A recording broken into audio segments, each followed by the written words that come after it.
Halo sahabatku, apa kabar kalian semua hari ini? Semoga selalu dalam keadaan sehat, bahagia, dan rezekinya dilancarkan ya. Senang sekali rasanya bisa menyapa kalian kembali di channel Cerita Momo. Sahabatku, pernahkah kalian membayangkan bagaimana rasanya sudah berkorban mati-matian, menguras tabungan pribadi demi menutupi gengsi keluarga, tapi balasannya justru hinaan? Kita dianggap benalu, dianggap beban, bahkan diusir dari rumah sendiri saat suami sedang berjuang mencari nafkah di negeri orang. Itulah pedihnya kisah yang akan kita bahas hari ini. Cerita tentang Azizah, seorang istri yang diam, sabar, tapi mematikan saat harga dirinya diinjak-injak oleh mertua dan iparnya sendiri. Kalian pasti akan dibuat gregetan, menangis, sekaligus puas dengan cara Azizah memberikan pelajaran hidup yang tak terlupakan bagi mereka. Nah, sebelum kita masuk ke dalam kisah yang penuh emosi ini, yuk dukung terus channel ini agar semakin semangat berkarya. Silakan tekan tombol like, subscribe, dan jangan lupa nyalakan lonceng notifikasinya ya. Dan mari kita saling sapa di bawah. Yuk, ramaikan kolom komentar dengan menuliskan nama kalian, asal kota, dan ketik kata, hadir. Aku ingin tahu nih, dari kota mana saja sih sahabat setia Cerita Momo yang sudah siap menyimak kisah hari ini? Sudah siap? Pasang sabuk pengaman emosi kalian, dan mari kita mulai kisahnya. Pagi itu, udara di teras rumah terasa begitu dingin, seolah mewakili perasaan gundah yang sedang menyelimuti hati Azizah. Koper-koper besar sudah tertata rapi di bagasi taksi online yang menunggu di depan pagar. Hari ini adalah hari keberangkatan Radit, suami tercinta Azizah, yang harus menunaikan tugas dinas ke luar negeri selama 3 bulan penuh. Azizah menatap wajah suaminya dengan mata berkaca-kaca. 3 bulan bukanlah waktu yang sebentar. Apalagi selama ini mereka hampir tidak pernah terpisah jarak sejauh itu. Radit merapikan jilbab Azizah yang sedikit tertiup angin, lalu menangkup kedua pipi istrinya dengan lembut. Sayang, aku pergi dulu ya. Kamu jaga diri baik-baik di rumah. Kalau ada apa-apa, langsung telepon aku, ucap Radit dengan nada suara yang berat. Ada kekhawatiran yang tersirat di matanya. Radit tahu betul bagaimana dinamika di rumah ini, meskipun selama ini ia selalu berusaha menjadi penengah yang adil. Azizah mengangguk pelan, berusaha menahan air matanya agar suaminya bisa pergi dengan tenang. Iya, Mas. Mas juga hati-hati di sana. Jaga kesehatan, jangan telat makan. Radit kemudian beralih menatap ibunya, Bu Yusi, dan adik perempuannya, Amel, yang berdiri tak jauh dari mereka. Wajah Bu Yusi tampak sendu, seolah sangat berat melepas kepergian putra kebanggaannya. Bu, panggil Radit sambil mencium punggung tangan ibunya dengan takzim. Radit titip Azizah ya, Bu. Tolong anggap Azizah seperti anak kandung ibu sendiri. Jangan biarkan Azizah merasa kesepian selama Radit nggak ada. Bu Yusi langsung memeluk Radit erat-erat, air mata buayanya mulai menetes. Ya ampun, Dit, kamu ini bicara apa sih? Tentu saja ibu akan menjaga istrimu. Azizah kan menantu kesayangan ibu. Dia sudah seperti saudara kandung buat Amel. Kamu tidak usah khawatir. Fokus saja kerja cari uang yang banyak di sana, ya. Urusan rumah dan istrimu, biar ibu yang atur. Amel yang berdiri di samping Bu Yusi, ikut menimpali dengan senyum manis yang dibuat-buat. Iya, Kak Radit. Tenang aja. Kak Azizah aman kok sama kita. Kita bakal sering ajak Kak Azizah jalan-jalan biar nggak sedih ditinggal kakak. Mendengar janji manis dari ibu dan adiknya, perasaan Radit menjadi sedikit lebih lega. Ia tersenyum, percaya sepenuhnya pada keluarganya. Ia kembali memeluk Azizah sekilas, lalu masuk ke dalam mobil. Dah, Mas. Hati-hati, seru Azizah sambil melambaikan tangan. Mobil yang membawa Radit perlahan bergerak menjauh, meninggalkan pekarangan rumah mewah itu. Azizah, Bu Yusi, dan Amel masih berdiri di depan pagar, menatap mobil itu hingga benar-benar hilang di tikungan jalan. Azizah masih menyeka ujung matanya dengan tisu, merasakan separuh jiwanya ikut pergi bersama mobil itu. Namun, detik itu juga, suasana berubah drastis. Begitu bayangan mobil Radit tak lagi terlihat, hening yang syahdu mendadak pecah. Azizah tersentak kaget ketika merasakan dorongan kasar di bahunya.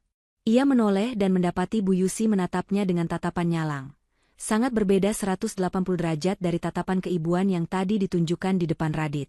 Senyum manis di wajah Bu Yusi lenyap seketika, digantikan oleh ekspresi jijik dan angkuh. "Heh, ngapain kamu masih berdiri melamun di situ? Mau nungguin suami kamu putar balik? Jangan mimpi," bentak Bu Yusi dengan suara melengking yang memekakan telinga. Azizah terperangah. "Bu, ibu kenapa bicara begitu?"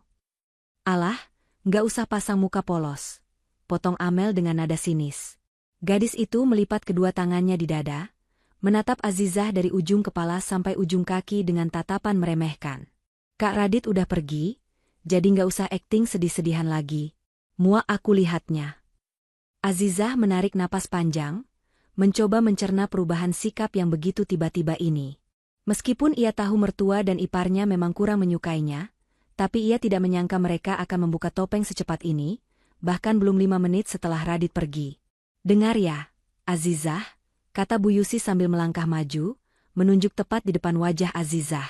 "Selama ini Radit ada di sini, saya masih bisa menahan diri buat bersikap manis sama kamu. Tapi mulai detik ini, saat Radit tidak ada, jangan harap kamu bisa hidup enak ongkang-ongkang kaki di rumah saya." "Tapi Bu, ini kan rumah Mas Radit juga, rumah kami bersama." Azizah mencoba membela diri dengan suara pelan namun tegas. "Rumah Radit berarti rumah saya juga," potong Bu Yusi cepat. "Kamu itu cuma orang asing yang kebetulan dinikahi anak saya. Ingat itu. Selama 3 bulan ke depan, saya yang berkuasa penuh di sini. Saya tidak mau melihat kamu santai-santai kayak nyonya besar sementara anak saya banting tulang di luar negeri." Amel tertawa kecil, tawa yang terdengar sangat menyebalkan di telinga Azizah. "Dengar tuh, Kak. Jadi, mulai sekarang, sadar diri ya. Jangan mentang-mentang Kak Radit ninggalin kartu debit belanja, kakak bisa foya-foya. Itu uang kakakku, bukan uangmu." Azizah hanya bisa mengelus dada. Andai saja mereka tahu kenyataan yang sebenarnya. Andai saja mereka tahu siapa yang sebenarnya mengisi saldo di kartu debit yang mereka banggakan itu. Namun, Azizah memilih diam. Ia sudah berjanji pada dirinya sendiri untuk tidak memicu keributan yang bisa mengganggu konsentrasi kerja suaminya. "Masuk sana," perintah Bu Yusi kasar. "Cucian di belakang sudah menumpuk dari kemarin. Amel mau pergi arisan nanti siang, bajunya harus sudah kamu setrika licin. Jangan cuma makan tidur saja kerjamu."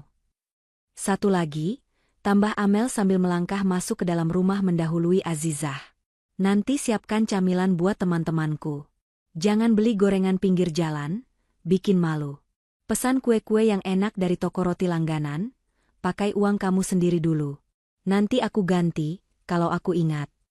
Amel tertawa mengejek lalu masuk ke dalam, diikuti Bu Yusi yang membanting pintu pagar dengan keras, meninggalkan Azizah sendirian di teras. Angin pagi yang tadinya dingin kini terasa menusuk tulang. Azizah menatap pintu rumah yang kini terasa seperti pintu penjara. Baru beberapa menit suaminya pergi, neraka kecil itu sudah dimulai. Azizah menghela napas panjang, menguatkan hatinya. "Sabar, Azizah. Cuma 3 bulan, bisiknya pada diri sendiri. Lakukan demi Mas Radit. Biarkan mereka merasa menang sekarang." Dengan langkah gontai namun hati yang tegar, Azizah melangkah masuk.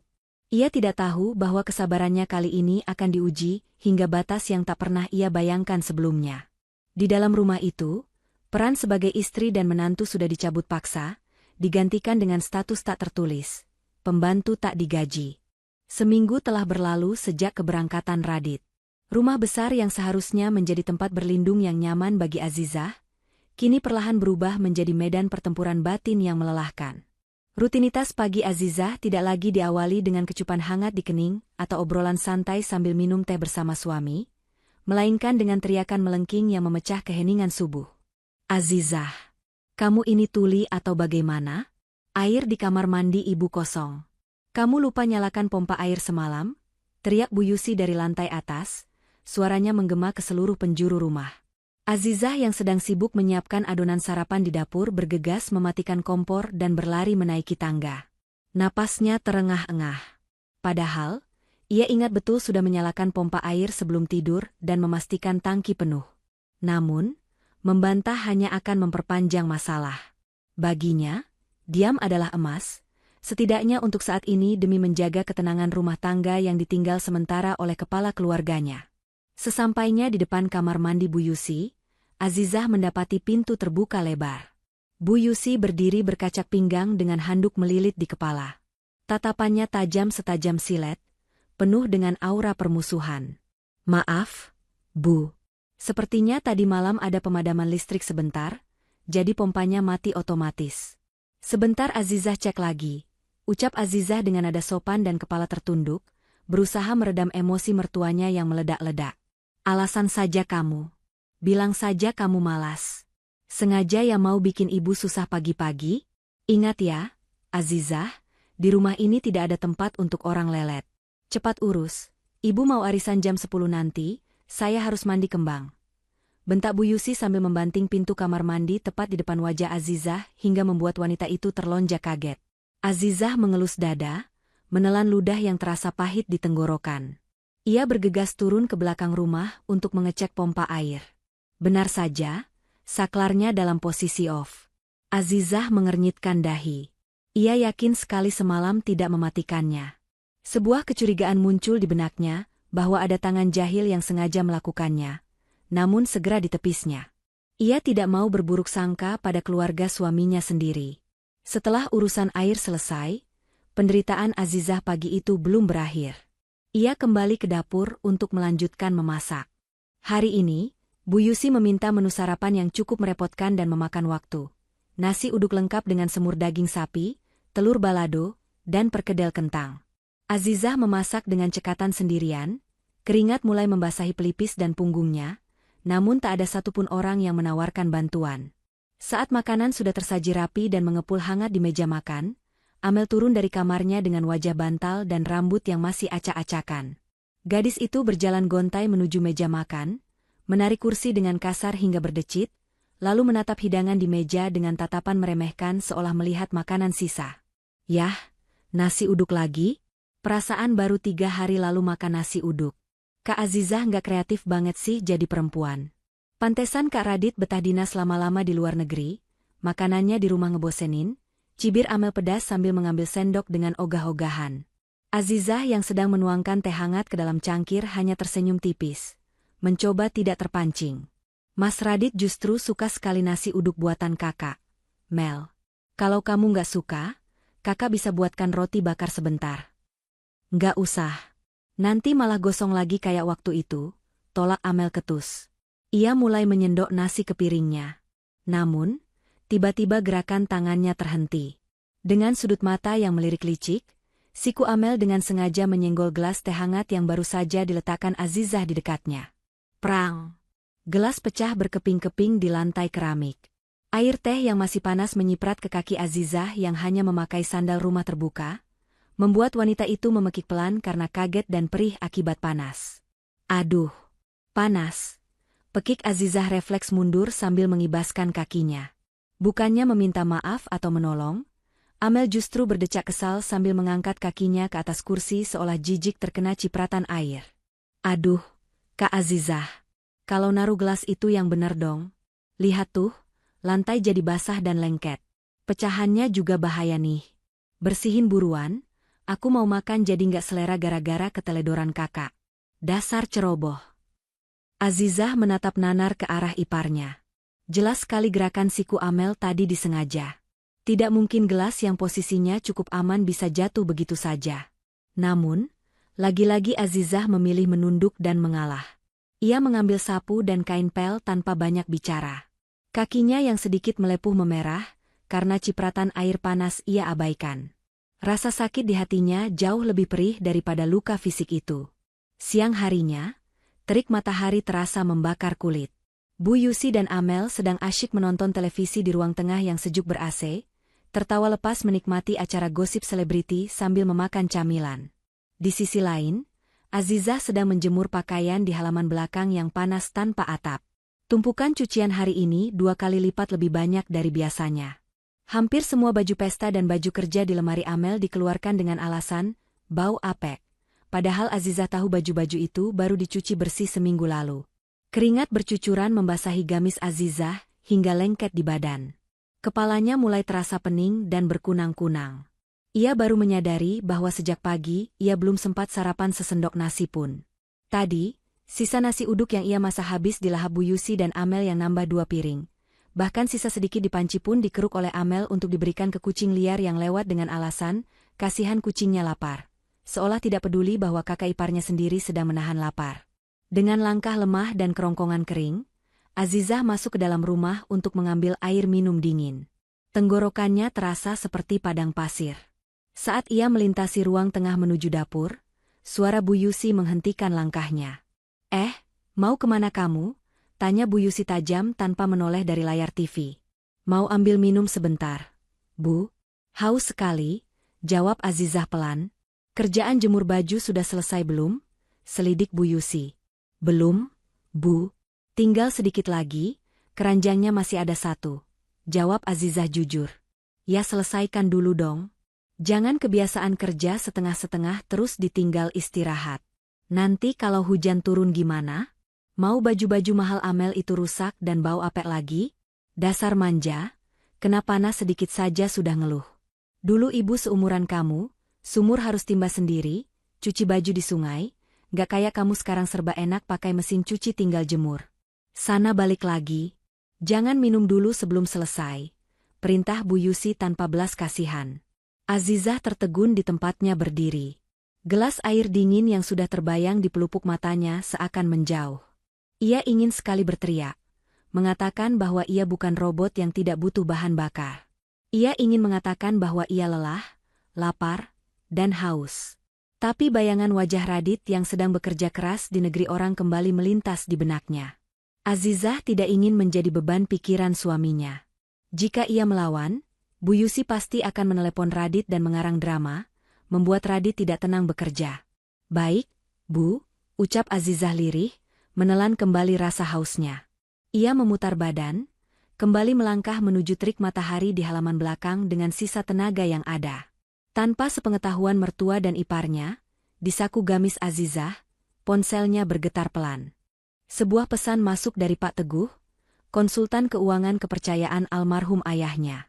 Mbak Azizah, laporan dividen perusahaan bulan ini sudah saya kirim ke email. Jumlahnya cukup besar, ada kenaikan 20% dari bulan lalu. Apakah perlu saya transfer ke rekening operasional seperti biasa atau ditahan dulu di portofolio? Mengingat Ibu Yusi kemarin mencoba menghubungi kantor pemasaran untuk menanyakan harga pasaran rumah yang sedang mereka tempati sekarang, sepertinya beliau sedang butuh uang tunai. Azizah membaca pesan itu sekilas di bawah bayang-bayang jemuran. Senyum getir dan miris tersungging di bibirnya. Mereka memperlakukannya lebih rendah dari pembantu. Tanpa sadar bahwa, pembantu, inilah yang diam-diam menjadi pemilik sah dari kenyamanan yang mereka nikmati. Tahan saja dulu, Pak. Jangan dicairkan sekarang. Dan tolong pantau terus pergerakan Ibu. Kita lihat seberapa jauh mereka akan bertindak. Balas Azizah dalam hati sambil menyimpan kembali ponselnya. Ia melanjutkan menjemur baju Amel yang bertuliskan merek mahal, merek busana yang saham distributor utamanya sebagian besar dimiliki oleh keluarga Azizah. Sebuah ironi yang menyakitkan. Namun Azizah memilih untuk menikmatinya sebagai sebuah ujian kesabaran yang akan berujung pada sebuah pembelajaran harga diri yang tak ternilai harganya nanti. Memasuki minggu kedua kepergian Radit, suasana di rumah semakin tak terkendali. Jika sebelumnya Azizah hanya dijadikan pembantu, kini ia merasa seperti mesin ATM berjalan yang tak dianggap keberadaannya. Halaman depan rumah hampir setiap jam didatangi kurir ekspedisi. Teriakan, paket. Dari balik pagar seolah menjadi teror baru bagi Azizah, karena dialah yang harus bolak-balik membukakan pintu, menerima tumpukan barang, lalu mengangkutnya ke kamar Amel atau Bu Yusi di lantai atas. Ruang tamu kini penuh dengan kardus-kardus belanjaan online. Amel seolah keranjingan berbelanja.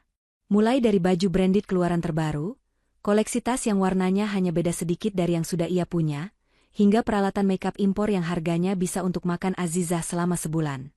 Kak Azizah, ini paketku kok ditaruh di sofa sih? Bawa naik dong ke kamarku.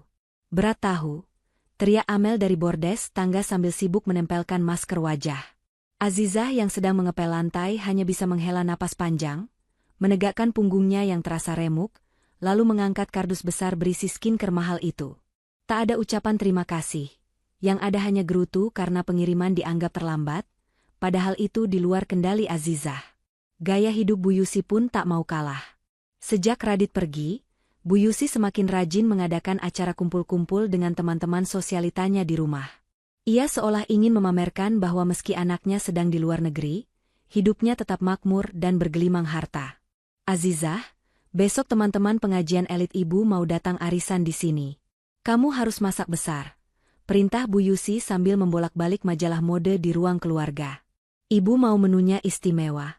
Buatkan beef steak dengan saus jamur, zupa soup, sama dessert box yang lagi viral itu. Jangan beli jadi, rasanya pasaran. Kamu bikin sendiri, kan kamu pintar masak. Azizah terbelalak. Menu yang diminta Bu Yusi bukan menu murah.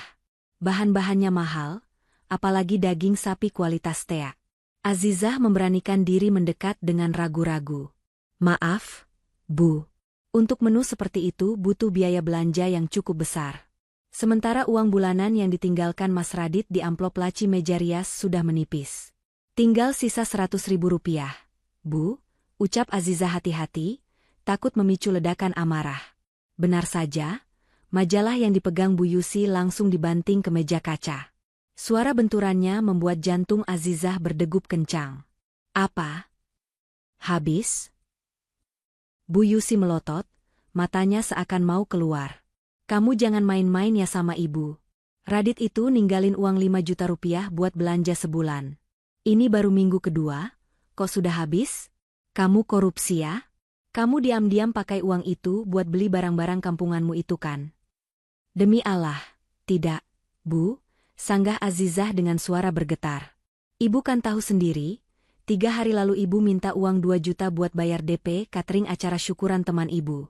Terus Amel kemarin minta 1,5 juta tunai buat bayar treatment wajah, karena kartu debitnya limit. Sisanya habis buat belanja harian dan bayar listrik yang bengkak, karena AC di kamar ibu dan Amel nyala 24 jam. Jangan hitung-hitungan sama mertua dan ipar sendiri. Itu namanya pelit. Potong Bu Yusi tak mau kalah. Lagian Radit itu anak saya, uang dia ya uang saya juga. Kalau habis, itu salah kamu yang gak becus atur keuangan. Pokoknya ibu gak mau tahu, besok meja makan harus penuh dengan menu yang ibu minta. Kalau sampai teman-teman ibu komentar makanannya jelek, awas kamu. Ibu adukan ke Radit kalau kamu istri boros yang cuma bisa ngabisin duit suami. Setelah memuntahkan amarahnya, Bu Yusi melenggang pergi masuk ke kamar, meninggalkan Azizah yang terpaku kaku. Tuduhan, istri boros, itu benar-benar menyakitkan. Padahal sepeser pun Azizah tidak menggunakan uang itu untuk dirinya sendiri. Bahkan untuk sabun mandi pribadinya yang habis pun, Azizah membeli pakai uang receh sisa kembalian tukang sayur yang ia kumpulkan sendiri. Malam itu, di dalam kamarnya yang sepi, Azizah membuka dompet pribadinya. Ia mengambil kartu ATM Platinum miliknya, kartu yang selama ini ia sembunyikan rapat-rapat di lapisan terdalam dompet agar tidak terlihat oleh Radit maupun keluarganya. Saldo di dalamnya cukup untuk membeli rumah mewah yang ditempati mertuanya ini secara tunai, hasil dari dividen perusahaan batubara peninggalan ayahnya yang dikelola oleh Pak Teguh. Azizah menatap kartu itu dengan nanar. Sebenarnya ia bisa saja menolak, membiarkan acara arisan besok gagal dan membuat Bu Yusi malu. Tapi itu akan mencoreng nama baik Radit. Teman-teman Bu Yusi pasti akan bergosip bahwa Radit tidak mampu membiayai ibunya. Demi menjaga kehormatan suaminya di mata orang lain, Azizah rela mengalah lagi. Bismillah, ini sedekah buat suami, lirih Azizah. Malam itu juga, Azizah pergi ke supermarket besar. Ia berbelanja semua bahan makanan kualitas premium, menggunakan uang pribadinya. Daging sapi impor, keju mahal, jamur kualitas terbaik, semua ia beli tanpa melihat label harga. Keesokan harinya, acara arisan berlangsung meriah. Teman-teman Bu Yusi memuji hidangan yang tersaji. Wah, Jeng Yusi hebat ya. Makanannya enak banget. Dagingnya juicy, soupnya creamy. Pasti mahal nih cateringnya. Puji salah satu ibu-ibu bertas mewah. Bu Yusi tersenyum lebar, membusungkan dadanya dengan bangga. Ah, biasa saja kok, Jeng. Ini kan Radit yang kirim uang ekstra dari luar negeri. Katanya biar ibunya senang makan enak terus. Ya beginilah kalau punya anak sukses dan berbakti, uang belanja nggak pernah putus. Azizah yang sedang sibuk mengangkat piring kotor ke dapur, hanya bisa tersenyum kecut mendengar bualan itu. Ia melihat Amel yang juga ikut nimbrung, memamerkan tas barunya. Iya dong, Tante. Kak Radit itu sayang banget sama kita. Nggak kayak istri-istri zaman sekarang yang bisanya cuma nuntut. Kalau di rumah ini, ibu ratunya, celetuk Amel bangga.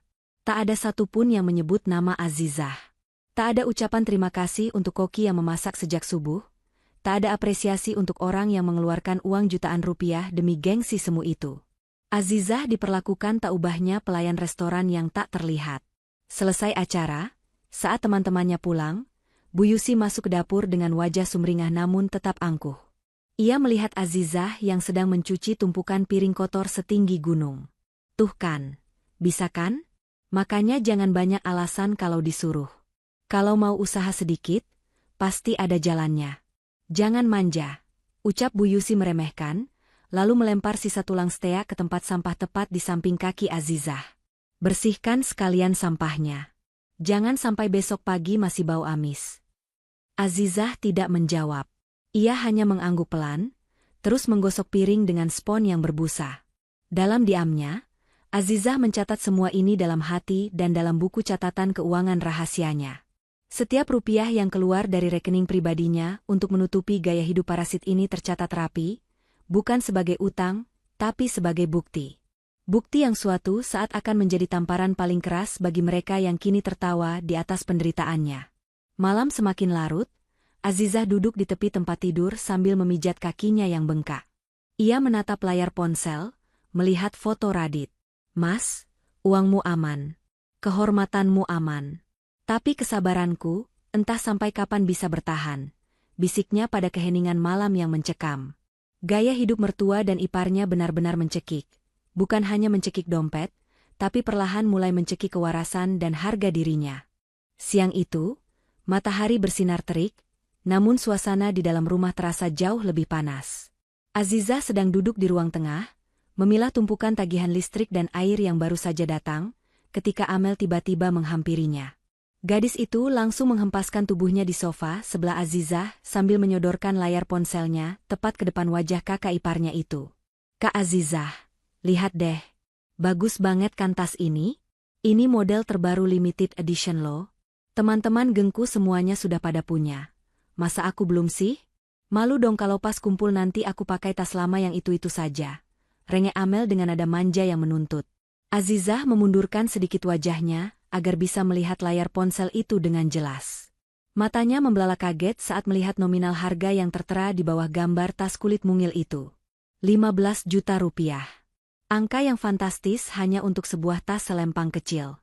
Dengan hati-hati, Azizah meletakkan ponsel Amel ke meja. Ia menarik napas dalam, mencoba menyusun kalimat penolakan yang paling halus agar tidak menyinggung perasaan adik iparnya yang temperamental itu. Mel, tasnya memang bagus. Tapi harganya mahal sekali. Uang pegangan dari Mas Radit bulan ini kan sudah menipis. Apalagi kemarin kita baru saja keluar biaya banyak untuk acara arisan ibu. Sebaiknya ditunda dulu ya belinya. Tunggu Mas Radit kirim uang lagi bulan depan atau tunggu ada diskon. Bujuk Azizah lembut. Raut wajah Amel seketika berubah masam. Bibirnya mengerucut, dan tatapan matanya berubah menjadi kilatan amarah. Ia merebut kembali ponselnya dengan kasar dari meja. Alah, alasan. Bilang saja kakak pelit. Kakak nggak mau kan lihat aku tampil cantik dan keren di depan teman-temanku? Padahal Kak Radit itu gajinya besar. Masa beli tas segini saja dibilang nggak ada uang? Pasti kakak bohong kan? Tuduh Amel dengan suara meninggi. Demi Allah, Mel. Kakak nggak bohong. Kamu kan tahu sendiri pengeluaran rumah ini seperti apa. Belum lagi tagihan kartu kredit kamu yang kemarin bengkak karena kamu belanja baju online. Itu juga baru kakak lunasi pakai uang sisa belanja. Jelas Azizah mencoba memberi pengertian. Namun, penjelasan itu justru menyulut api yang lebih besar. Amel berdiri, menghentakkan kakinya ke lantai dengan keras. Ibu. Lihat nih Kak Azizah. Masa aku minta tas satu saja nggak dibolehin? Padahal Kak Radit kerja capek-capek kan buat kita nikmatin hasilnya. Teriak Amel memanggil ibunya. Tak butuh waktu lama, Bu Yusi muncul dari kamarnya dengan wajah garang. Ia berjalan cepat menghampiri mereka, jilbab instannya sedikit miring saking tergesa-gesanya ia ingin melabrak menantunya. Ada apa ini ribut-ribut siang bolong? Bikin kepala ibu pusing saja, sentak Bu Yusi. Ini Bu, masa Amel minta beli tas sedikit saja dilarang sama Kak Azizah. Katanya uangnya habis. Padahal kan Kak Radit transfernya banyak. Pasti uangnya disembunyikan sama Kak Azizah buat kepentingannya sendiri. Adu Amel sambil memasang wajah memelas yang dibuat-buat, memutarbalikkan fakta seenaknya. Bu Yusi langsung berkacak pinggang, matanya menatap Azizah dengan tuduhan yang menyakitkan. Oh, jadi begitu kelakuan kamu di belakang Radit? Kamu korupsi uang suami ya? Kamu kemanakan uang jatah belanja yang dikirim anak saya? Jangan-jangan kamu diam-diam kirim ke kampung buat keluargamu ya? Azizah terperanjat mendengar tuduhan keji itu. Hatinya mencelos. Kedua orang tuanya sudah meninggal dan meninggalkan warisan yang cukup. Ia sama sekali tidak pernah mengirim uang Radit untuk siapapun. Justru sebaliknya, uang pribadinya lah yang menopang hidup mereka. Astagfirullah, Bu. Azizah tidak pernah sepeser pun mengambil hak ibu atau Amel. Uang itu memang benar-benar habis untuk kebutuhan rumah ini yang sangat besar. Kemarin saja tagihan kartu kredit Amel sampai 5 juta rupiah karena over limit. Azizah lunasi agar tidak kena bunga dan denda. Belum lagi listrik, air, dan... Cukup, potong Bu Yusi keras, tidak mau mendengar penjelasan rinci yang memojokkan anaknya. Jangan bawa-bawa utang Amel. Wajar kalau Amel belanja, dia itu adiknya Radit. Radit kerja keras memang untuk membahagiakan adik dan ibunya. Kalau kamu bayarin utang Amel, itu sudah kewajiban kamu sebagai kakak ipar. Jangan diungkit-ungkit, dasar pamrih. Azizah terdiam, lidahnya terasa keluh. Logika Bu Yusi benar-benar sudah tertutup oleh ego dan keserakahan. Membayar utang gaya hidup ipar dianggap kewajiban, sementara menolak permintaan barang mewah dianggap pelit dan korupsi. Dengar ya, Azizah, lanjut Bu Yusi dengan nada mengancam, jari telunjuknya menuding-nuding wajah Azizah. Kamu itu di sini cuma istri. Tugasmu mengatur uang biar cukup buat kebutuhan kami, bukan membatasi keinginan kami. Kalau Radit kirim uang kurang, itu artinya kamu yang gak becus ngatur. Jangan malah menyalahkan Amel yang mau beli tas. Dasar istri boros. Bisanya cuma menghabiskan uang suami tapi hasilnya gak kelihatan. Benar tuh, Bu, timpal Amel penuh kemenangan. Pasti dia beli skincare mahal atau baju diam-diam tapi gak bilang kita. Lihat tuh mukanya, sok polos padahal licik. Mulai sekarang, Ibu tidak percaya lagi sama kamu pegang uang. Putus Bu Yusi sepihak. Nanti kalau Radit transfer lagi, Ibu yang akan pegang semua akses keuangannya. Kamu cukup Ibu kasih jatah makan harian saja seperti pembantu. Biar kamu tahu rasa dan gak bisa maling uang anak saya lagi. Setelah mengucapkan kalimat yang meremukan harga diri itu, Bu Yusi menggandeng tangan Amel dan membawanya pergi masuk ke kamar, meninggalkan Azizah yang terpaku sendirian di ruang tengah. Air mata yang sejak tadi ditahannya, akhirnya menetes juga membasahi pipi. Dituduh sebagai istri boros dan maling, di saat dirinya justru menjadi donatur tunggal kelangsungan hidup rumah tangga ini, adalah sebuah ironi yang sangat menyakitkan. Azizah menghapus air matanya kasar. Ia kembali mengambil buku catatan keuangan dari laci meja. Dengan tangan gemetar namun hati yang mulai membaja, ia mencatat kejadian hari ini. Tanggal sekian, permintaan tas 15 juta rupiah ditolak. Pelunasan kartu kredit Amel 5 juta rupiah. Sumber dana, pribadi Azizah. Status, dituduh korupsi dan istri boros. Azizah menutup buku itu rapat-rapat. Baiklah, Bu. Jika Ibu ingin memegang kendali keuangan Mas Radit, silakan. Saya akan biarkan Ibu melihat sendiri seberapa banyak uang Mas Radit yang sebenarnya tanpa suntikan dana dari saya. Gumam Azizah lirih. Sebuah rencana mulai tersusun rapi di benaknya. Jika mereka menginginkan transparansi, maka Azizah akan memberikan transparansi yang paling menyakitkan yang pernah mereka bayangkan. Malam itu, suasana di ruang makan terasa begitu dingin dan mencekam, seolah ada badai besar yang siap menghantam kapan saja. Aroma masakan yang seharusnya menggugah selera justru terasa hambar di hidung Azizah. Tubuhnya terasa remuk redam. Sejak pagi buta, ia sudah disuruh membersihkan gudang belakang yang penuh debu oleh Bu Yusi. lalu lanjut mencuci gorden-gorden tebal yang berat tanpa bantuan mesin cuci karena alasan, biar lebih bersih. Azizah meletakkan mangkuk besar berisi sup iga sapi di tengah meja makan. Asap mengepul membawa aroma rempah yang kuat. Ini adalah menu permintaan Amel. Dengan tangan yang sedikit gemetar karena kelelahan dan lapar, Azizah mengambil piring kosong untuk dirinya sendiri. Sejak siang, ia belum makan apapun karena Bu Yusi melarangnya istirahat sebelum gudang bersih total. Namun, baru saja pantat Azizah menyentuh kursi, suara gebrakan meja yang keras membuat jantungnya seakan copot. Brak!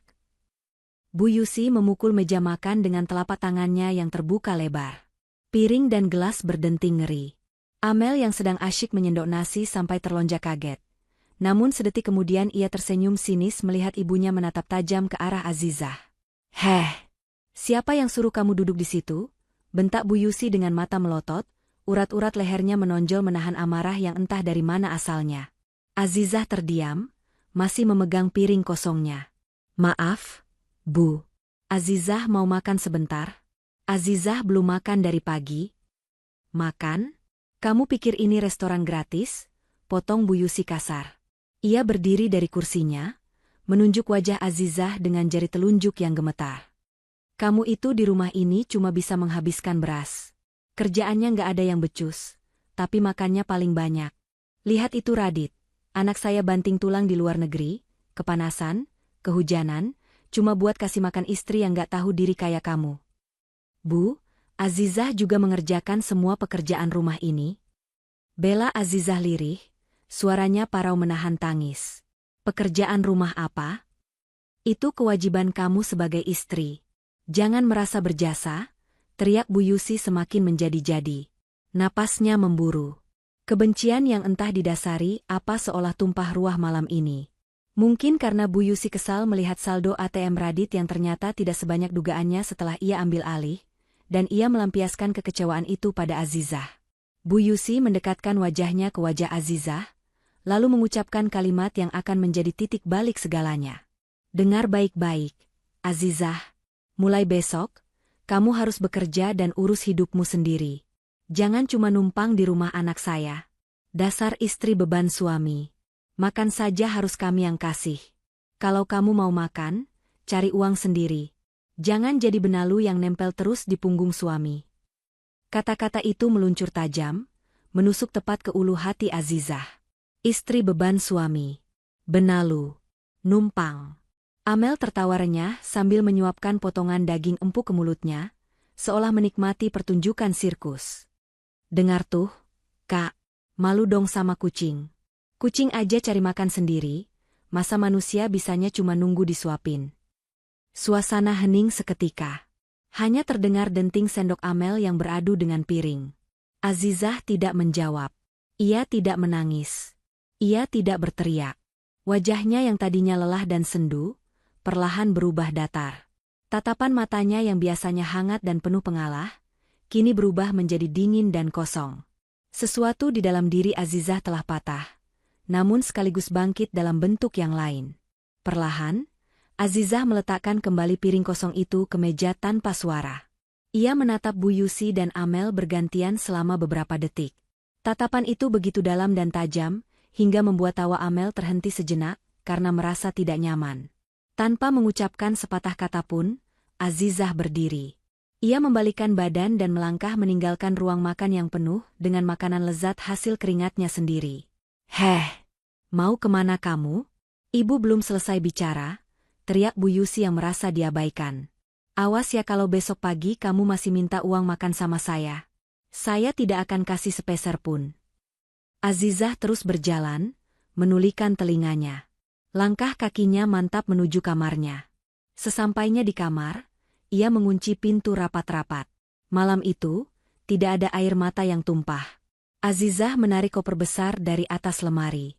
Dengan gerakan cepat dan efisien, ia mulai memasukkan pakaian-pakaiannya. Tidak banyak yang ia bawa, hanya barang-barang penting miliknya. Baju-baju sederhana, dokumen-dokumen pribadi, laptop, dan tentu saja, buku catatan keuangan serta amplop coklat berisi bukti-bukti transaksi bank yang selama ini ia simpan. Ia menatap sekeliling kamar yang telah menjadi saksi bisu kesabarannya selama 3 tahun pernikahan. Di dinding, foto pernikahannya dengan Radit masih tergantung rapi. Azizah menurunkan foto itu, mengusap wajah suaminya di balik kaca bingkai dengan lembut. "Maafkan aku, Mas. Aku bukan menyerah padamu, tapi aku harus menyelamatkan harga diriku agar ibumu mengerti," bisiknya pelan. Azizah tidak tidur malam itu. Ia menghabiskan waktu dengan duduk di tepi ranjang, menunggu fajar menyingsing. Ia sudah membulatkan tekad. Perintah mertuanya sudah jelas, urus hidupmu sendiri. Jangan numpang. Baiklah. Azizah akan menuruti perintah itu dengan sepenuh hati. Ia akan pergi, dan ia akan memastikan bahwa kepergiannya kali ini akan meninggalkan lubang yang sangat besar. Lubang yang selama ini ia tutupi dengan diam dan uangnya. Saat jam menunjukkan pukul 4 pagi, sebelum adzan subuh berkumandang, Azizah sudah siap dengan pakaian rapinya. Ia menulis secari kertas dan meletakkannya di atas meja rias, tepat di sebelah buku catatan keuangan yang sengaja ia tinggalkan untuk mereka. Azizah menyeret kopernya keluar kamar dengan hati-hati agar roda koper tidak menimbulkan suara gaduh. Rumah masih gelap gulita. Bu Yusi dan Amel pasti masih terlelap dalam tidur nyenyak mereka. Perut kenyang setelah memakan hidangan yang dimasak oleh orang yang mereka sebut benalu. Azizah membuka pintu depan, menghirup udara subuh yang dingin namun terasa membebaskan. Sebuah mobil jemputan online yang ia pesan sudah menunggu di depan pagar. Tanpa menoleh lagi ke belakang, Azizah masuk ke dalam mobil. "Jalan, Pak," ucapnya datar. Mobil pun melaju membelah keheningan pagi, membawa Azizah pergi dari rumah yang telah menggoreskan luka teramat dalam di hatinya. Sang tiang penopang telah pergi, dan kini bangunan rapuh yang ditinggalkannya itu hanya tinggal menunggu waktu untuk runtuh. Matahari sudah sepenggalah naik, cahayanya menerobos masuk melalui celah-celah gorden kamar mewah Bu Yusi yang masih tertutup rapat. Jarum jam di dinding menunjukkan pukul 9 pagi, waktu yang sangat terlambat untuk memulai hari bagi kebanyakan orang. Namun menjadi hal lumrah bagi Bu Yusi dan Amel yang terbiasa hidup dimanjakan. Bu Yusi menggeliat pelan, matanya mengerjap menyesuaikan cahaya. Hal pertama yang ia rasakan adalah perutnya yang berkeriuk lapar. Biasanya, jam segini aroma nasi goreng mentega atau bubur ayam buatan Azizah sudah menyelinap masuk ke kamarnya, menggugah selera makan. Namun pagi ini, aneh. Udara terasa hampa. Tidak ada aroma masakan, tidak ada suara denting piring, bahkan suara langkah kaki Azizah yang biasanya sibuk mondar-mandir membereskan rumah pun tak terdengar. "Azizah," panggil Bu Yusi dengan suara serak khas bangun tidur. Hening. Tidak ada sahutan. Bu Yusi berdecak kesal. Ia menyingkap selimut tebalnya dengan kasar dan turun dari ranjang. "Dasar pemalas. Mentang-mentang semalam habis dimarahi, sekarang malah mogok kerja. Awas saja ya," gerutunya sambil berjalan menuju pintu kamar. Di lorong lantai 2, ia berpapasan dengan Amel yang juga baru keluar kamar dengan wajah bantal dan rambut acak-acakan. Gadis itu menguap lebar sambil menggaruk kepalanya. "Bu, kok sepi banget sih? Kak Azizah mana? Aku lapar nih, mau minta bikinin pancake," rengek Amel dengan nada manja. "Tahu tuh iparmu. Dipanggil dari tadi nggak nyahut. Pasti masih molor di kamar atau pura-pura sakit biar nggak disuruh kerja. Ayo kita labrak. Kebiasaan kalau didiamkan malah ngelunjak," ajak Bu Yusi dengan langkah menghentak penuh emosi. Mereka berdua berjalan menuju kamar tamu di lantai bawah yang selama ini ditempati Azizah. Semakin dekat ke dapur, kekesalan Bu Yusi semakin memuncak saat melihat meja makan yang kosong melompong. Tidak ada tudung saji, tidak ada piring kotor bekas masak, bahkan kompor gas tampak dingin dan bersih. Dapur itu mati, seolah tidak ada kehidupan di sana sejak semalam. "Keterlaluan," pekik Bu Yusi. "Benar-benar istri nggak tahu diri. Sudah numpang, disuruh masak pagi saja nggak becus." Tanpa mengetuk, Bu Yusi langsung memutar gagang pintu kamar Azizah dengan kasar. "Azizah, bangun. Kamu pikir ini Hotel Bay?" Kalimat Bu Yusi terputus di tenggorokan.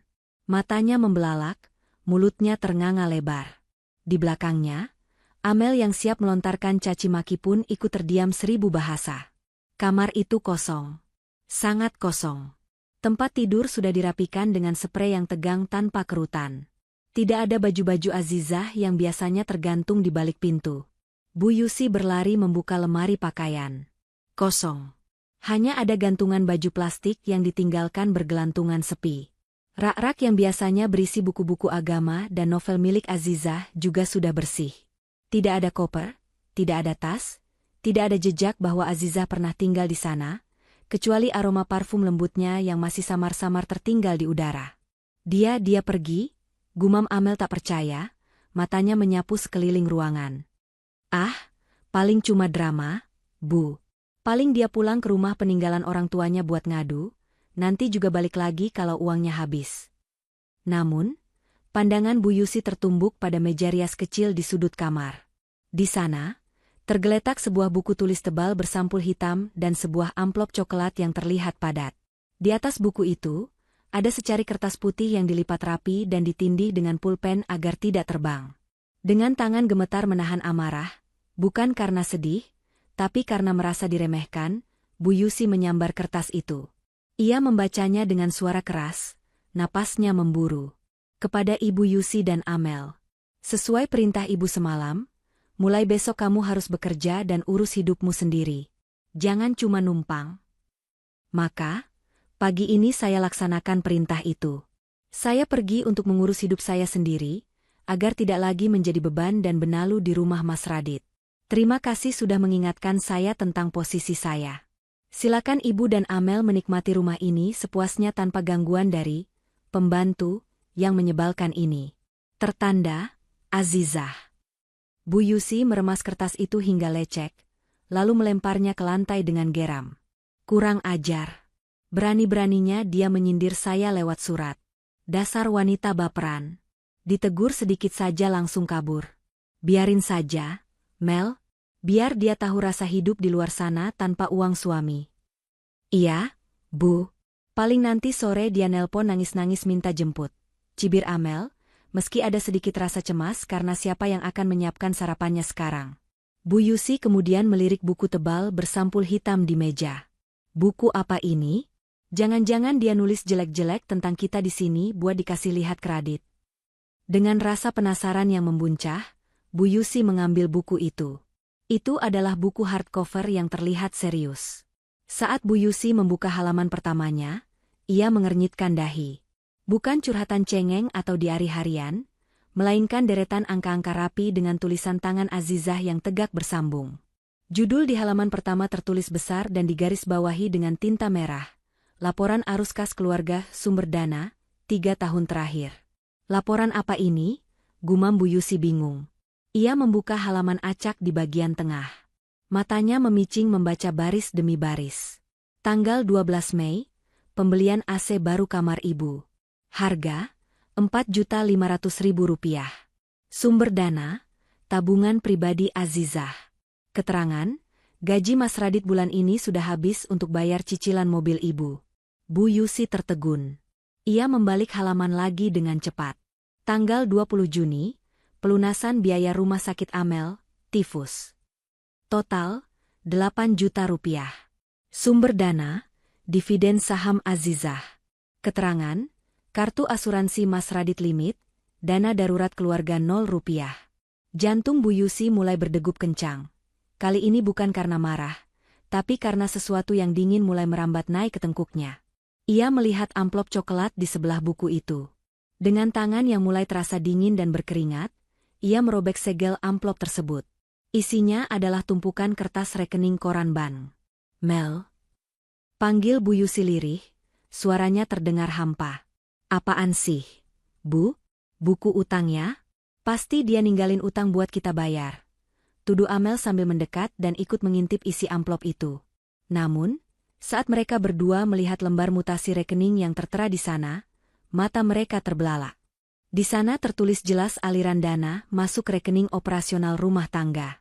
Pengirimnya bukan bernama PT. Tempat kerja Radit, melainkan tertera nama pengirim yang sama berulang-ulang dengan nominal fantastis, Azizah Nurhaliza.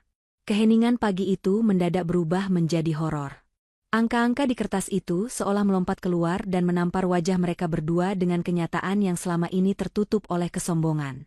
Istri yang mereka sebut beban, yang mereka usir karena dianggap cuma numpang, ternyata adalah pemilik nama yang tertera di setiap transaksi kehidupan mewah mereka. Ini pasti palsu. Ini pasti cuma akal-akalan Azizah supaya kita merasa bersalah dan memohon dia kembali, teriak Bu Yusi dengan suara bergetar. Ia melempar buku catatan keuangan itu ke atas kasur dengan kasar, seolah benda itu adalah bara api yang membakar tangannya.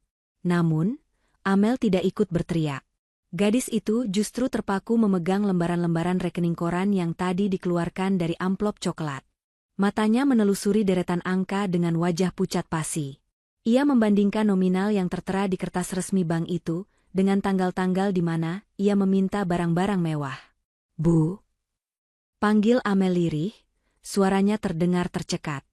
Ini ada cap basah dari bank, Bu. Ini asli. Lihat tanggal ini, Bu." Waktu Amel minta iPhone keluaran terbaru bulan lalu, harganya 25 juta. Di sini tercatat ada transfer masuk rekening Kak Radit sebesar 25 juta dari rekening Kak Azizah, tepat 1 jam sebelum Kak Radit transfer ke Amel. Bu Yusi menoleh cepat, merampas kertas itu dari tangan Amel. "Mana mungkin? Radit bilang dia dapat bonus dari kantor." "Lihat ini lagi, Bu," tunjuk Amel dengan jari gemetar ke baris lain. "Waktu ibu minta renovasi dapur pakai marmer impor 3 bulan lalu. Biayanya habis 50 juta. Di sini tertulis, pencairan deposito Azizah, renovasi dapur ibu." Lutut Bu Yusi seketika terasa lemas. Ia terduduk di tepi ranjang bekas tidur Azizah yang kini terasa dingin. Ia kembali meraih buku hitam yang tadi ia lempar. Dengan napas memburu, ia membuka halaman rekapitulasi gaji. Fakta yang tertulis di sana benar-benar menampar egonya hingga hancur berkeping-keping. Di kolom kiri tertulis pemasukan, gaji pokok Radit, Rp8.500.000. Di kolom kanan tertulis pengeluaran tetap. Cicilan mobil ibu, Rp5 juta. Listrik air, AC 3 unit nonstop Rp2.500.000. Belanja sayur omakan harian, Rp4 juta. Skincare jajan Amel, Rp3 juta. Arisan ibu, Rp2 juta. Di bawahnya, Azizah menuliskan sebuah perhitungan sederhana dengan tinta merah menyala. Total pengeluaran rutin, Rp16.500.000 total gaji suami. Rp8.500.000 defisit, kekurangan, per bulan, minus Rp8 juta. Bu Yusi membelalak. Matanya berkaca-kaca membaca catatan kecil di bawah angka minus itu. Kekurangan Rp8 juta setiap bulan ditutup menggunakan hasil dividen warisan ayah saya. Mas Radit tidak pernah tahu rincian ini, karena saya yang mengatur agar dia tetap terlihat hebat dan mampu di mata ibu dan Amel. Saya menutupi aib finansial suami saya dengan uang saya sendiri, namun ibu justru menyebut saya beban. Ruangan itu mendadak terasa menyempit dan menghimpit dada Bu Yusi. Selama ini, ia selalu membanggakan Radit di depan teman-temannya. Ia selalu menyombongkan diri bahwa anaknya sukses besar di kota, mampu membelikan mobil, merenovasi rumah, dan membiayai gaya hidup mewahnya. Ternyata, semua itu hanyalah ilusi. Gaji Radit bahkan hampir tidak cukup untuk membayar cicilan mobil dan listrik saja. Sisanya? Sisa kemewahan yang ia nikmati selama 3 tahun ini ternyata dibayar lunas oleh wanita yang semalam ia usir dengan sebutan, benalu. "Jadi, selama ini kita hidup dari uang Azizah?" bisik Bu Yusi, suaranya nyaris tak terdengar. Wajahnya merah padam, campuran antara rasa malu yang luar biasa dan penyangkalan yang masih tersisa. "Kita sudah salah besar, Bu." Amel menutup wajahnya dengan kedua tangan. "Pantesan Kak Azizah kemarin nolak pas aku minta tas 15 juta. Gaji Kak Radit aja cuma 8 juta. Mana mungkin cukup? Selama ini kita pikir Kak Radit kaya raya, ternyata..." "Diam kamu," bentak Bu Yusi tiba-tiba, mencoba menutupi rasa malunya dengan amarah. "Ini pasti salah Radit. Kenapa dia nggak jujur sama ibu kalau gajinya kecil? Kenapa dia biarkan istrinya yang bayar semua? Ini bikin ibu kelihatan seperti pengemis di mata Azizah." Namun, amarah Bu Yusi tidak bisa mengubah kenyataan pahit yang kini ada di depan mata. Tiba-tiba, suara bip-bip-bip yang nyaring terdengar dari arah ruang tengah. Suara yang sangat familiar dan menakutkan bagi siapa saja yang sedang tidak punya uang tunai. Alarm token listrik. "Bunyi apa itu?" tanya Bu Yusi panik. "Listrik, Bu. Tokennya habis. seru Amel. Biasanya Kak Azizah yang isi kalau sudah bunyi begitu. Aku nggak pernah tahu cara isinya gimana, apalagi nomor meternya. Kepanikan mulai melanda. Lampu kamar tiba-tiba berkedip sekali, lalu mati total. AC yang tadinya menghembuskan udara sejuk seketika berhenti berdengung. Kipas angin di langit-langit berputar melambat hingga berhenti. Rumah mewah itu kini senyap dan mulai terasa gerah. Aduh, mati lampu. Bu, panas? Keluh Amel sambil mengibas-ngibaskan tangannya. Isi dong tokennya. Pakai apa isinya? Bu Yusi merogoh saku daster mewahnya. Kosong. Ia lari ke kamarnya, membongkar dompet. Hanya ada beberapa lembar uang ribuan sisa kembalian. Ia teringat amplop uang belanja yang ditinggalkan Radit di laci meja rias.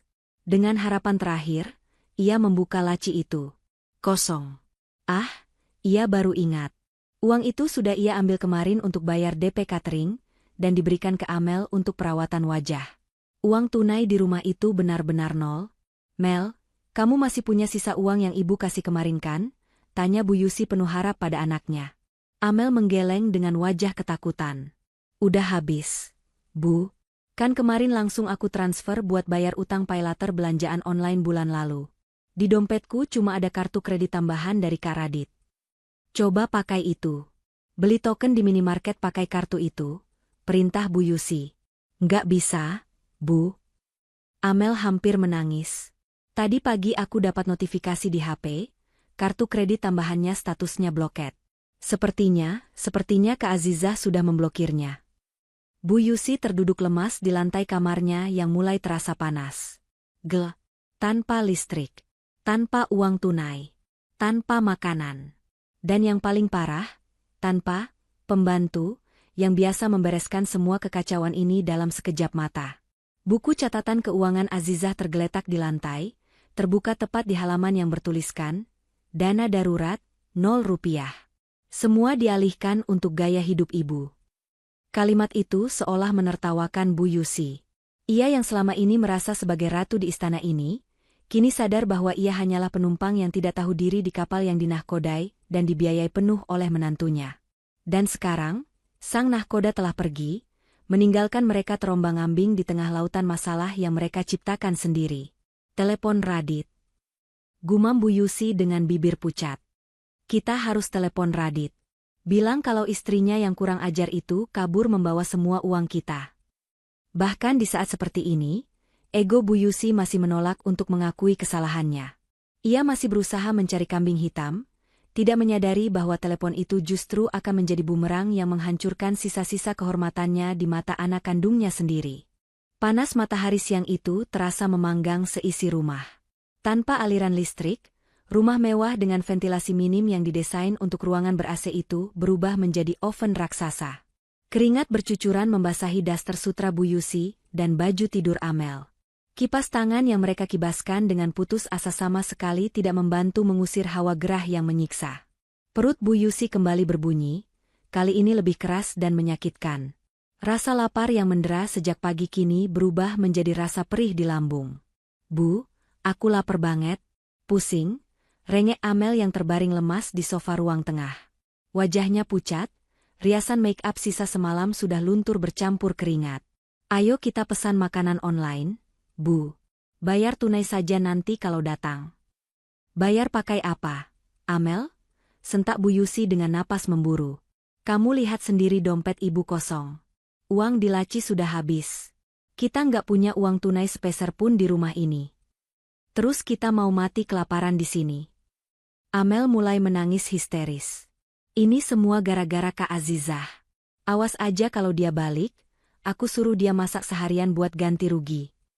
Di tengah rengekan Amel yang memekakan telinga, tiba-tiba terdengar suara gedoran keras di pagar depan.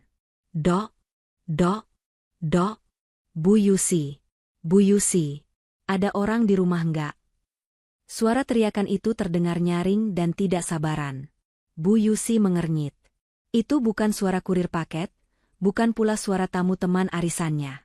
Itu suara Bu Marni, pemilik warung sayur dan agen sembako di ujung komplek. Dengan langkah gontai dan hati berdebar, Bu Yusi memaksakan diri berjalan ke depan.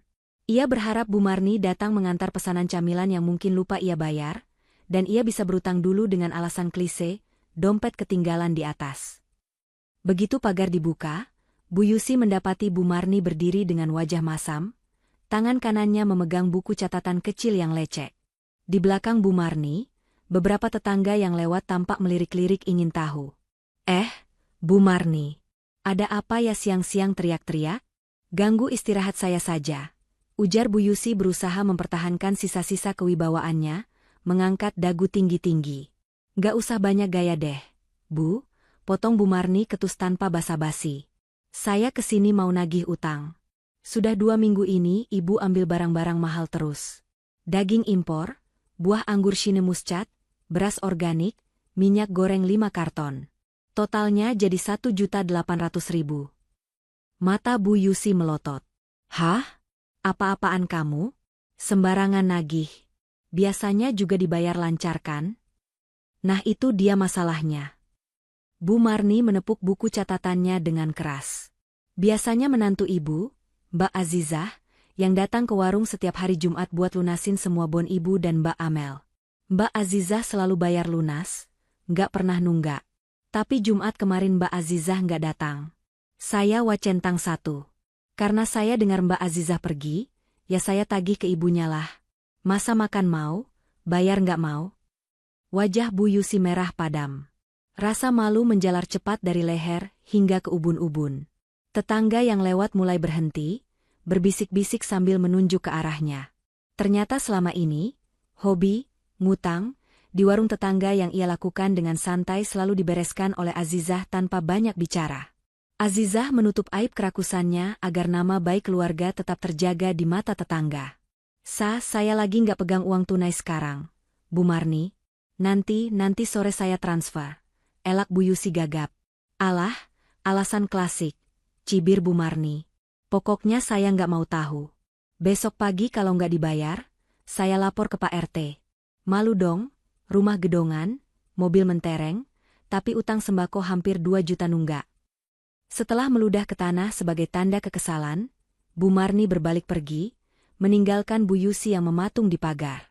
Harga dirinya hancur lebur di aspal panas siang itu. Ia buru-buru menutup pagar dan menguncinya rapat-rapat, seolah ingin bersembunyi dari tatapan menghakimi dunia luar.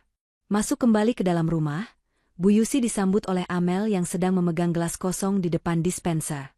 Bu, air galon habis, ucap Amel dengan suara parau. Tetes terakhir sudah aku minum tadi pagi. Aku haus banget, Bu. Bu Yusi menatap galon kosong itu dengan tatapan kosong. Air. Sumber kehidupan dasar pun ternyata selama ini disediakan oleh Azizah. Tukang galon langganan mereka tidak akan mau mengantar kalau tidak dibayar tunai di tempat. Rasa lapar, haus, gerah, dan malu bercampur menjadi satu adonan emosi yang meledak. Bu Yusi tidak tahan lagi. Ia merasa dijebak. Ia merasa dikhianati oleh keadaan, padahal keadaanlah yang sedang menunjukkan wajah aslinya. Telepon Radit sekarang. Perintah Bu Yusi sambil menyambar ponselnya yang baterainya tinggal 15%. Kita harus adukan kelakuan istrinya yang biadab ini. Biar Radit tahu kalau istrinya sengaja mau membunuh ibu dan adiknya pelan-pelan. Tanpa sadar introspeksi diri sedikitpun, Bu Yusi menekan nomor panggilan video ke Radit.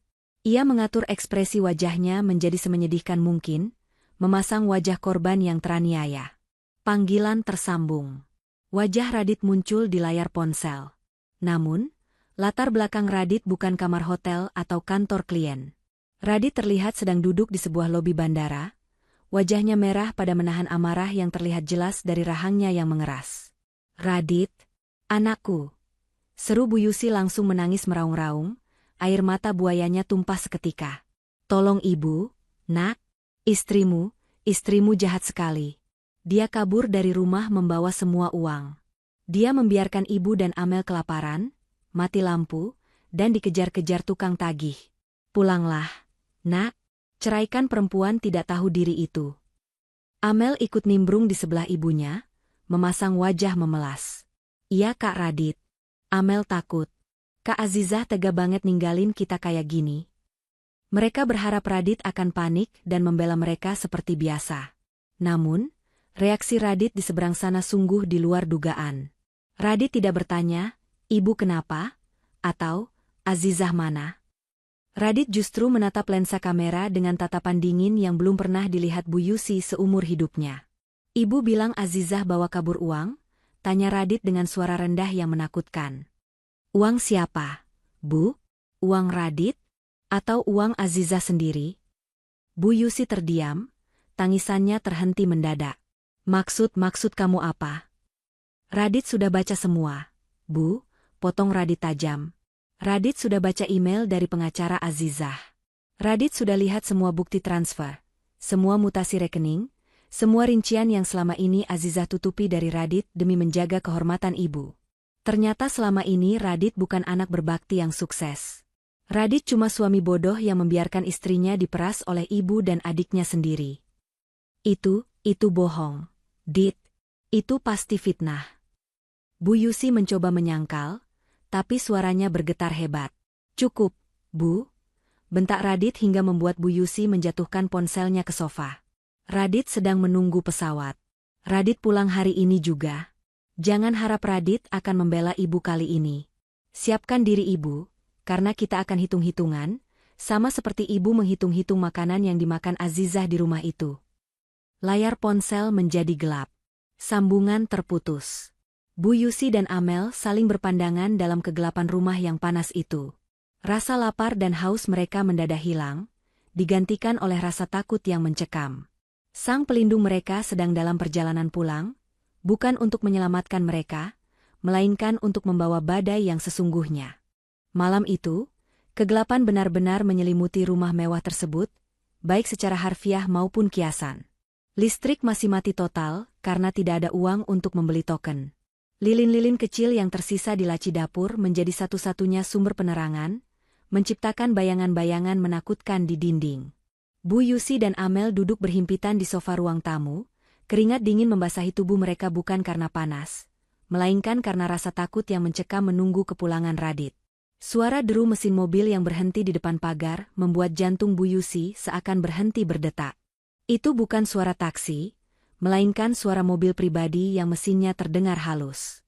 Pintu depan terbuka kasar tanpa diketuk. Sosok Radit berdiri di ambang pintu, disinari cahaya lampu jalan dari luar. Namun, Radit tidak sendirian. Di belakangnya berdiri seorang pria parubaya berjas rapi dengan kacamata tebal dan tas kerja kulit. Itu adalah Pak Teguh, konsultan keuangan sekaligus pengacara keluarga Azizah. "Radit, anakku." Bu Yusi mencoba bangkit, memasang wajah memelas, siap untuk menyemburkan drama air mata. "Syukur kamu pulang, Nak. Lihat keadaan ibu dan adikmu, kami disiksa, kami ditelantarkan." "Diam, Bu," potong Radit dingin. Ia tidak melangkah masuk untuk memeluk ibunya seperti biasa.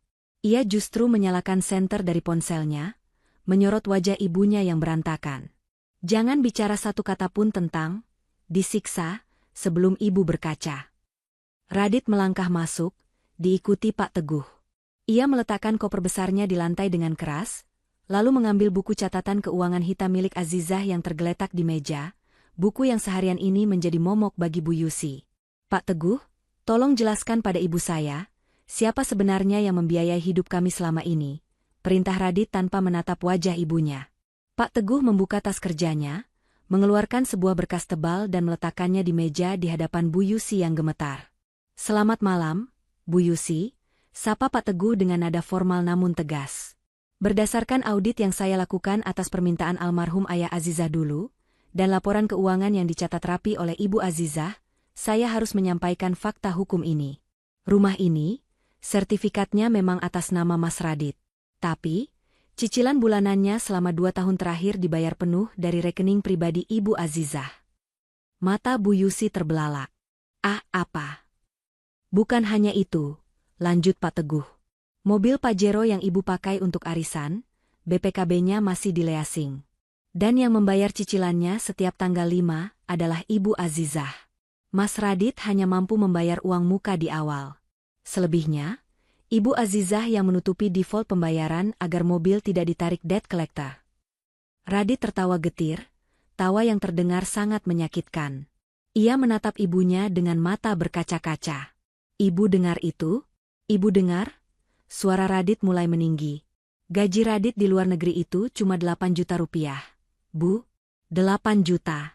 Itu pun habis untuk biaya hidup Radit di sana yang mahal. Selama ini Radit kirim 5 juta ke ibu, itu uang terakhir Radit. Radit di sana makan mie instan setiap hari supaya bisa kirim uang buat ibu. Amel menutup mulutnya, syok mendengar pengakuan kakaknya. Tapi ternyata, Radit menunjuk buku hitam itu dengan tangan gemetar. 5 juta itu nggak ada artinya buat gaya hidup ibu dan Amel. Cicilan mobil 5 juta, listrik 2 juta, belanja, arisan, skincare Amel, totalnya 16 juta sebulan. Dari mana sisa 11 jutanya? Bu, dari mana? Bu Yusi terdiam 1000 bahasa. Lidahnya keluh. Dari istri yang ibu panggil, beban. Teriak Radit, air matanya akhirnya tumpah. Azizah menutupi kekurangan 11 juta itu setiap bulan pakai uang warisan ayahnya. Dia diam, Bu. Dia nggak pernah ngeluh ke Radit. Dia jaga harga diri Radit di depan ibu supaya Radit terlihat seperti anak sukses yang bisa bahagiakan orang tua. Dia korbankan tabungannya demi gengsi ibu. Radit mendekati ibunya, menatap lekat-lekat mata wanita yang melahirkannya itu. Dan apa balasan ibu? Ibu usir dia? Ibu bilang dia numpang? Ibu bilang dia benalu? Padahal ibu dan Amel yang lintah darat di rumah ini. Ibu tidak tahu, Dit, ibu pikir kamu kaya. Cicit Bu Yusi membela diri, masih mencoba mencari pembenaran. Karena ibu nggak pernah mau tanya. Ibu cuma mau terima beres. Sentak Radit. Azizah itu pemilik saham mayoritas di perusahaan tambang, Bu. Dia bisa beli 10 rumah kayak gini tunai kalau dia mau. Dia mau hidup sederhana sama Radit karena dia cinta sama Radit, bukan karena hartanya. Tapi ibu hancurkan semuanya. Pak Teguh kemudian berdehem pelan. Maaf menyela. Karena Ibu Azizah sudah memutuskan untuk berhenti membiayai pengeluaran di luar kewajiban suami, maka mulai detik ini, semua fasilitas yang dibayar oleh Ibu Azizah akan dihentikan. Cicilan mobil akan di-stop. Listrik tidak akan diisi ulang oleh beliau lagi. Dan utang-utang di warung yang biasa beliau lunasi, sekarang menjadi tanggung jawab Ibu Yusi sepenuhnya. Radit mengambil napas panjang, berusaha menenangkan gemuruh di dadanya. Ia memandang sekeliling rumah yang gelap itu. Rumah yang dulu hangat karena kehadiran Azizah, kini terasa seperti kuburan yang dingin. Radit akan pergi, ucap Radit tiba-tiba. Pergi? Kamu mau kemana? Nak, jangan tinggalkan ibu sendirian dalam keadaan begini. Bu Yusi panik, memegang lengan Radit erat-erat. Amel pun ikut menangis meraung, memeluk kaki kakaknya. Radit menepis tangan ibunya perlahan namun tegas. Radit mau menjemput istri Radit. Radit mau bersujud di kakinya, memohon ampun kalau dia masih mau terima suami bodoh ini. Radit tidak pantas tinggal di sini. Terus kami bagaimana? Kak? Gelap? Panas? Lapar? Rengek Amel. Radit menatap adiknya dengan tatapan datar.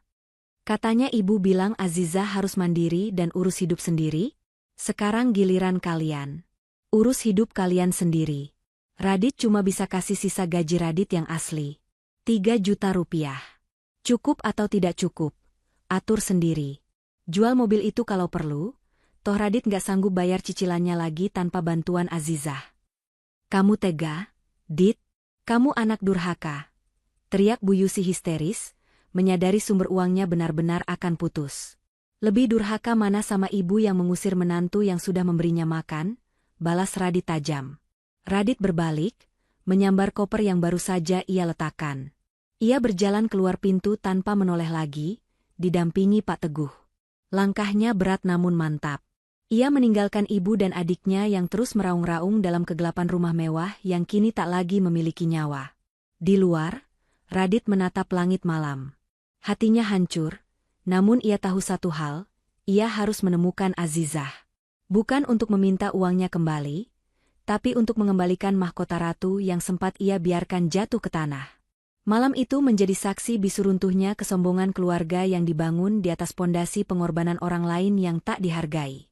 Sebuah rumah bergaya klasik dengan halaman yang asri, menjadi saksi bisu pertemuan malam itu. Radit berdiri di depan pagar rumah peninggalan orang tua Azizah. Tangannya gemetar saat menekan bel. Tak lama kemudian, pintu terbuka. Sosok wanita yang sangat ia rindukan berdiri di sana, mengenakan gamis sederhana namun wajahnya memancarkan ketenangan yang luar biasa. "Mas Radit," sapa Azizah pelan, tak menyangka suaminya pulang secepat ini. Tanpa berkata apa-apa, Radit langsung menghambur memeluk istrinya. Ia menangis terseduh-seduh di bahu Azizah, menumpahkan segala penyesalan yang menghimpit dadanya. Tubuh lelaki itu terguncang hebat. "Maafkan aku, Zah, maafkan aku." Racau Radit di sela tangisnya. "Aku suami yang gagal. Aku membiarkanmu dihina di rumahku sendiri. Aku buta, Zah. Aku benar-benar buta." Azizah tidak menolak pelukan itu. Ia membiarkan suaminya menangis, tangan lembutnya mengusap punggung Radit dengan sabar. Tidak ada dendam di matanya, hanya ada kelegaan karena kebenaran akhirnya terungkap. "Masuk dulu, Mas." Malu dilihat tetangga, ucap Azizah lembut. Di ruang tamu yang hangat, Radit duduk bersimpuh di kaki Azizah. Ia menceritakan bagaimana ia membongkar semua kebohongan ibunya, bagaimana ia membaca buku catatan keuangan itu, dan bagaimana ia meninggalkan rumah ibunya yang kini gelap gulita. "Aku akan membawamu pergi, Zah. Kita kontrak rumah kecil saja tidak apa-apa, asal aku bisa melindungimu. Aku nggak mau kamu injak rumah neraka itu lagi," janji Radit sungguh-sungguh. Belum sempat Azizah menjawab, terdengar suara keributan di depan pagar. Ternyata Bu Yusi dan Amel nekat menyusul Radit menggunakan ojek pangkalan. Penampilan mereka sangat kacau. Bu Yusi yang biasanya tampil glamor, kini terlihat kusut dengan daster yang belum diganti, sementara mata Amel bengkak karena kebanyakan menangis. Mereka menerobos masuk ke halaman dan langsung bersimpuh di teras saat melihat Azizah dan Radit.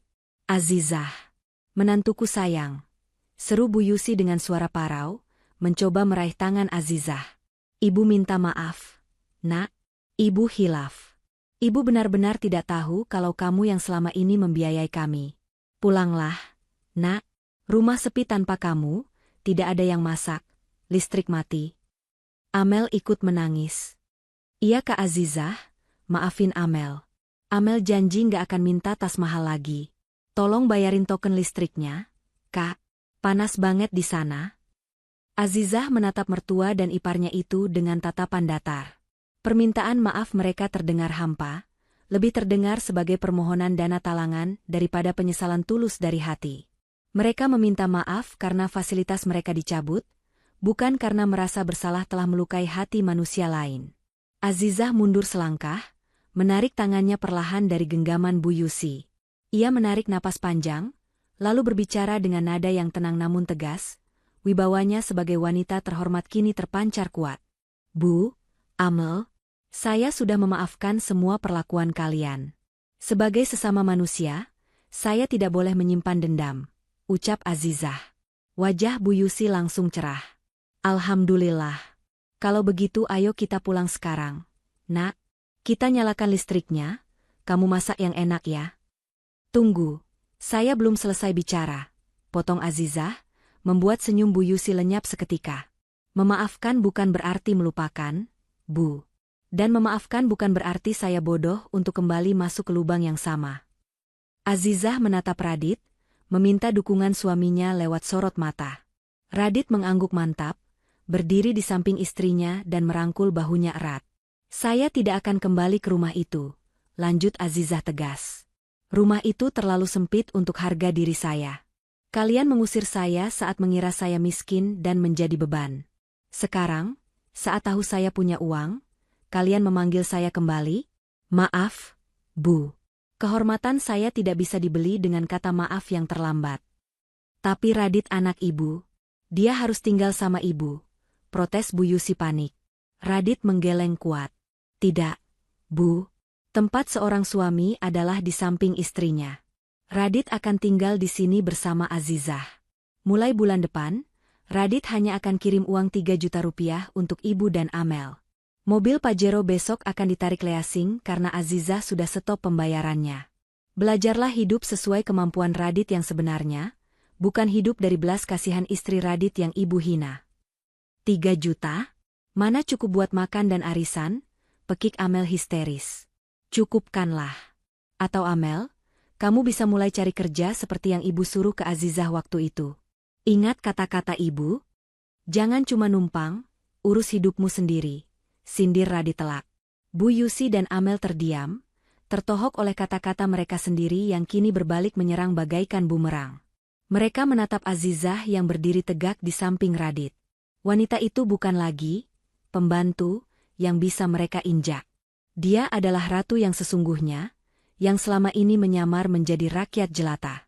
Malam itu berakhir dengan keputusan mutlak. Radit menutup pintu rumah Azizah, membiarkan ibu dan adiknya pulang dengan kekalahan telak. Di dalam rumah, Radit kembali memeluk istrinya. Terima kasih sudah bertahan sejauh ini, Zah. Sekarang, biarkan aku yang menjadi tiang penopangmu yang sesungguhnya, bisik Radit. Azizah tersenyum, air mata haru menetes. Badai telah berlalu. Benalu telah dipangkas. Kini, mereka bisa membangun rumah tangga yang sebenarnya, yang dibangun di atas pondasi kejujuran, bukan di atas tumpukan gengsi dan kebohongan. Sang tiang penopang kini bisa bersandar dengan tenang, karena ia tahu, suaminya telah kembali menjadi pelindung yang sejati. Pesan moral, jangan pernah menilai seseorang hanya dari penampilan luarnya, dan jangan pernah meremehkan orang yang diam dan sabar. Seringkali, orang yang kita anggap beban atau tidak berdaya, justru adalah orang yang paling berjasa menopang hidup kita. Hiduplah sesuai kemampuan, buanglah gengsi, dan hargailah pasanganmu sebelum penyesalan datang terlambat saat mereka memilih pergi membawa serta segala keberkahan yang mereka miliki.